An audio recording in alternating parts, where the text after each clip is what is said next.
10 years ago, on a cool September morning, simply to pass the time, I opened up my favorite game and clicked on the Create New World button. After the world finally generated, I was greeted by a snowy taiga forest. So, like time and time before, I set to work, chopping trees and mining stone to build some rudimentary tools. One night later, after making a small shelter and mining coal and iron for some basic upgrades, I continued exploring. By this point, I wasn't really impressed with the world though, and I was getting ready to press the quit button when I stumbled across an area that made me completely change my mind.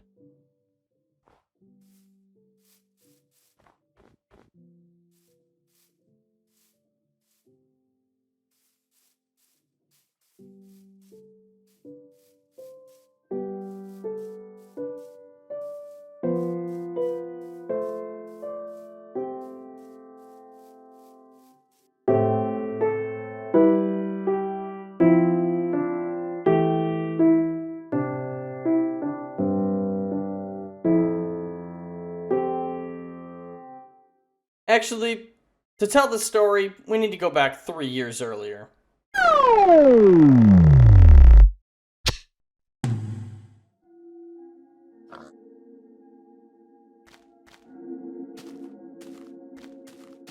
It was early November 2010. As any annoying little brother would, I decided to see what my big brother was up to. In his room, I saw him playing some weird pixelated block game. I distinctly remember asking if it was an old game or a new game meant to look old. As a kid, my favorite thing was Lego. Alright, I know that's Mega Bloks, okay? It's all the same thing. Who cares? As a kid, it's just blocks, okay? It's fine. Just know there's gonna be some people in the comments being like, "Oh, it's still Mega Bloks." It's blocks. Naturally, a virtual equivalent immediately piqued my interest. Pretty much every day after school, I would watch my brother as he built up his world with fantastical structures. Castles, walls, weird sculptures, bridges, tree houses, a subaquatic hotel, ancient hieroglyphs. More and more as we discovered what this game had to offer, I fell more and more in love with it. Eventually, I knew I had to play it for myself. Now, I had my own computer, but needless to say, it was garbage. I'm talking real bad. So bad, in fact, that I had to play on tiny render distance with the sound off to get a decent frame rate. My first few worlds didn't last long. I would build a few buildings only to quickly get bored of the landscape and move on to a new one. My first world ever had nothing more than 2 small buildings. The first, a roofless dirt house, which I quickly abandoned, and a wooden cube with a balcony. I didn't know about stairs at the time, so I had a simple block stairway up to the 2nd floor. After finding a feeble amount of coal in a nearby cliffside cave, I lit up the inside of my house and attempted to start a mine shaft leading down from the basement. I quickly ran out though, and instead of looking for more coal, I just quit the world and tried again.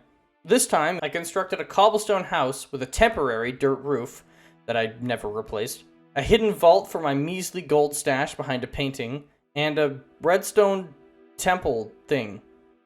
No, it didn't make much sense. In this world though, I saw tons of stuff get added, like beds, wolves, and achievements. Revolutionary features at the time. No more would I just have to sit in my house waiting for the night to pass. My next world contained the largest structure I'd ever built up to that point. A monolithic tower built entirely of dirt. A truly remarkable feat of engineering. In this world, I also mined my first lapis and used minecarts for the first time. My next notable world was my most impressive of my early ones. I built a pirate ship, a dam inspired by Fire UK. What, you can't see the similarity? Weird geysers, a pyramid, and my own skyhold. Oh yeah, I guess I should talk about something else fairly important.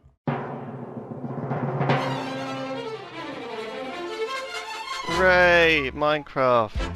Back in early 2011, a school friend of mine told me about a YouTube channel he found where these 2 guys were doing a funny playthrough of Minecraft. After this, if I wasn't playing Minecraft, I was watching the Yogscast play it. Now, I started somewhere in the middle of their series, near the beginning of their Survival Island, which ended with a transition to Shadow of Israfel. This series enthralled me. It was the most invested in a story I'd ever been, and I would come home every day from school to watch the next episode. So, in July of that year, when Simon and Lewis traveled to the Skyhold, I was amazed that something that grand could be built in Minecraft, and I was instantly inspired to construct my own version. What, you can't see the similarity? But the idea of making videos about Minecraft fascinated me, so that's exactly what I did. Except, at this time, I didn't have a YouTube account, so these videos never got further than my family's camera SD card. Oh yeah, I also didn't know how to record gameplay, so to make videos, I would point the camera at my monitor while I played. Unfortunately, all these videos have been lost. I wish I had them. I would 100% show them to you right here so that you could bask in the pure cringe. However, they're gone. But they would have looked something like this.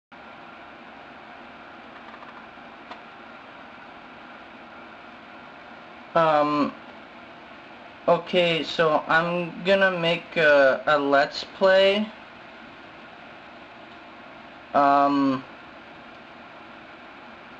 We're gonna make a new world today. I'm waiting for it to load.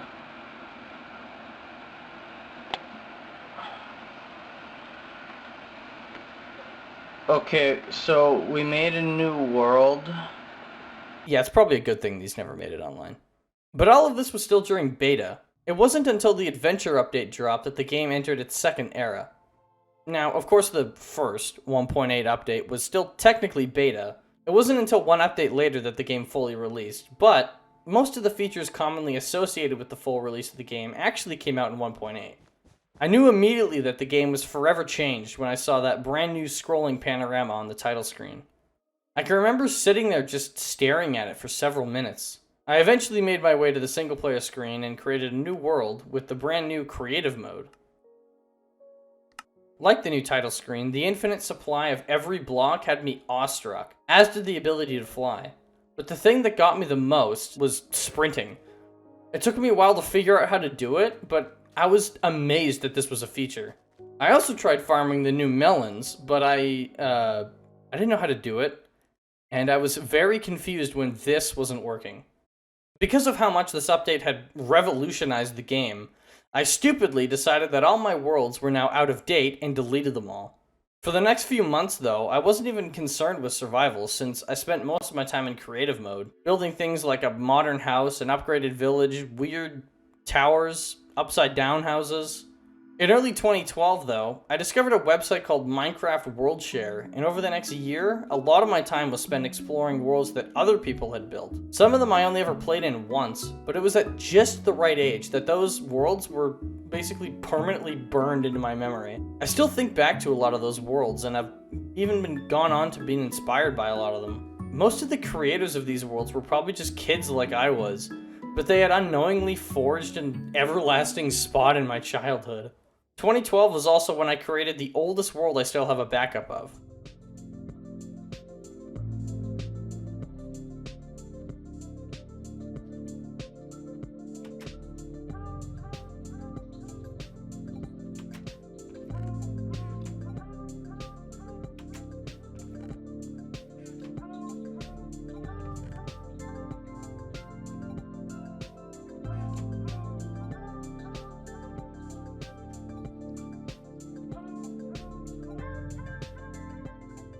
I never ended up building much here, but it was one of the first times I ever saw a village.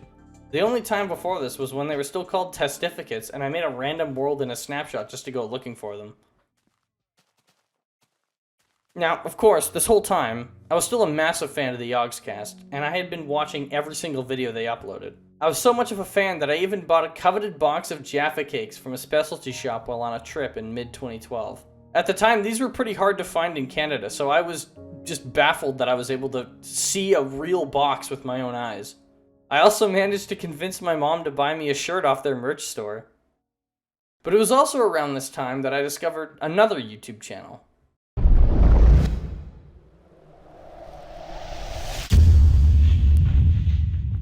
Once again, I found myself in the middle of a major series, Ethos Let's Play, and once again I felt the need to go back and start it from the beginning, which is what I did. Finding Ethos' channel was kind of like a renaissance for me, because not only did it showcase an entirely other side of Minecraft, the technical side, but it was also a quick bridge to Minecraft. Simon, Lewis, Etho, Beatubs, Vintage Beef, Zisto, Good, Jenny B, Duncan, Hat Films, Sips, Shin. So much Minecraft. And all of this was before I ever even had a YouTube account.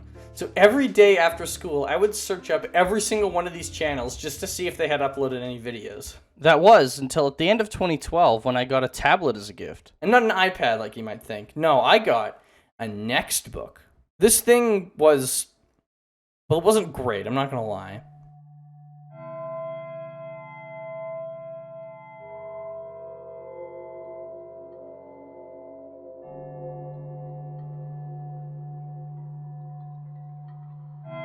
But I used it every single day for several years until it completely wore out and wouldn't even charge anymore. To this day, I still consider it one of the best gifts I've ever received. A big reason for that is because, as you may notice, my YouTube channel was created on December 26th, 2012. It's because when I first used the tablet, it forced me to create a Google account, which in turn automatically gave me a YouTube channel. If it wasn't for this tablet, I probably wouldn't have started making videos. Since I already had a channel sitting around, it was pretty easy for me to finally hit the upload button. And I could finally subscribe to the channels I liked. After that, for the better part of a year, I watched the game grow with more and more features like jungles, temples, villages, horses, quartz, carrots, potatoes, the wither, beacons, and that pretty much brings us back to where we started. Hello, everybody. I created this world on a whim just because I was bored one night, but it eventually turned into my world. I created the world on September 28th, 2013, and I started making videos about it on November 4th, 2013. I only made the Let's Play videos for about 6 months though, and let's be honest, the videos sucked. I mean, who really wants to watch the Minecraft Let's Play of a 13-year-old kid? I don't think any of my videos ever broke 10 views when they were new. So that's what happened before the Let's Play, and there isn't much point talking about what happened during it, since that's pretty much all on camera. I said I've had my world for 10 years, and while that's true, it doesn't accurately reflect playtime. In fact, I didn't play in this world for about 4 years. June 2014 to March 2018 was silent. Sure, I made Let's Play Season 2 and 3, but like the first season, those also sucked. Season 2 was in a different world and only had 3 episodes. Season 3 was in beta for some reason, and Season 4, although it was back in the original world, it's just bad. I'll say right now that everything I did in that season is gone now. Everything I built was either destroyed or abandoned. Since ending the Let's Play, I've obviously remained a massive fan of the game. I just didn't really broadcast myself playing it. Most of my time since then has actually been spent on servers. Over the years, I've both joined and hosted a ton of servers, ranging from massive online ones to just simple private ones between me and a few friends. After 2018 though, and Season 4 of the Let's Play ended, most of my time has been in that same survival world. I just decided to keep playing without recording any of it. Since my resurgence, I've made some of the largest builds I've ever made, including some that I never would have thought I'd ever be skilled enough to pull off.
I've never poured this much time into a single world before, and I have no plans of stopping anytime soon. I keep a list of ideas for things to add to it, and so far the list has been growing faster than I could ever keep up with. In 2018, I quit making YouTube videos, but in the summer of 2019, I actually made a new Let's Play episode, but I scrapped it because I decided I just wasn't ready to come back yet. I still have the finished video, and for now it's going to remain a lost episode. In late 2020, I did return to YouTube, but I also unknowingly passed my 10-year anniversary of playing Minecraft. And although this video is a pretty good summary of all that time, there's still so much more I could have talked about. When the first Minecraft Lego set was announced, I had my desktop background as a picture of it for months until I finally was able to buy it in mid-2013. And then over the next few Christmases and birthdays, I was able to get the rest of the sets. These guidebooks I still keep around because they're laughably outdated. I almost lost this hoodie, but it's so iconic I felt like I had to keep it around. I hold on to all this stuff because I treasure this game and all the memories all these objects represent. I love this game and everything I've done in it and for it. I started playing right at the cusp of its biggest surge of development, and I've gotten to witness all the most important and controversial updates. Maybe my actual 10-year anniversary with the game would have been a better time to make this video, and maybe making a video centered around a Let's Play series made by a 13-year-old kid that maxed out at like 10 views for a video is a stupid idea, but I more so wanted an excuse to share my history with the game with the hope that my experiences resonated with some of you in some way. And now that this video is finally finished, I'm gonna go play some Minecraft.